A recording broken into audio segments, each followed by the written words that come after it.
Je veux juste dormir, dormir. Ce jeudi 3 février, Isabelle Balkany a publié un nouveau message inquiétant sur son compte Twitter. Quelques minutes avant, la Cour d'appel de Rouen, Seine-Maritime, a révoqué le placement sous bracelet électronique du couple Balkany, qui pourrait retourner en prison. L'avocat de Patrick Balkany, Romain Dieudonné, a dénoncé dans un communiqué une décision inquiétante en droit et en fait en raison de l'état de santé de son client, libéré de prison pour cette raison. En direct sur BFM TV, l'ex-maire de Levallois a réagi. Je trouve cette décision totalement injuste. Parce que nous avons toujours respecté nos obligations, a-t-il commencé avant d'expliquer que le SAMU est là pour s'occuper d'Isabelle Balkany.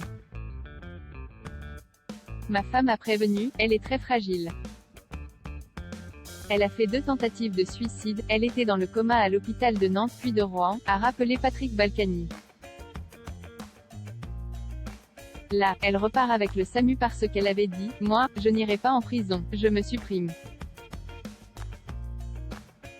Selon l'ancien homme politique, qui va déposer une plainte pour mise en danger de la vie d'autrui, Isabelle Balkany aurait avalé une boîte de barbiturique.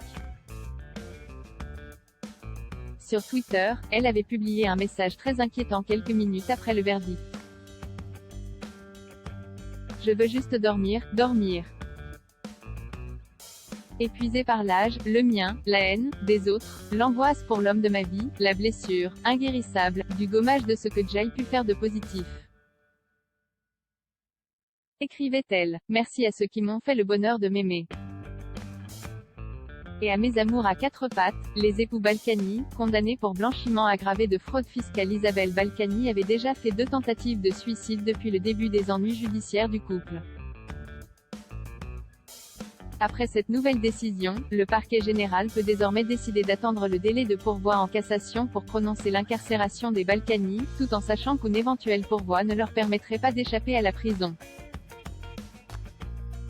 Le 27 mai 2020, les époux Balkany avaient été condamnés en appel à respectivement 5 et 4 ans de prison, sans incarcération immédiate, pour blanchiment aggravé de fraude fiscale et prise illégale d'intérêts. Ils avaient été placés sous bracelet électronique début 2021, avant que ce placement ne soit révoqué ce 3 février à cause de plusieurs manquements.